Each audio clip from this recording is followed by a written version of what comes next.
خاص مغرب کے وقت بھی کچھ کلمات منقول ہے. حضرت ام سلمہ فرماتی علمنی رسول اللہ صلی اللہ علیہ وسلم، مجھے اللہ کے نبی نے یہ کلمات سکھائے کہ ان اقول عند اذان المغربی، کہ مغرب کے اذان کے وقت میں یہ کلمات کہوں، اللہم ان ھذا اقبال لیلی کا، اے اللہ یہ تیری رات کا اقبال ہے، یعنی تیری رات آ رہی ہے، وہ ادبار نہاری کا، اور تیری دن کا ادبار ہے، یعنی تیرے دن کی پشت ہے، وہ اصوات دعائکا، اور تیری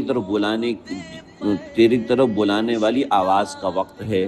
ٹھیک ہے، اللہم انی ھذا اقبال لیلکا و ادبار نہارکا و اصوات دعائکا فاغفر لی.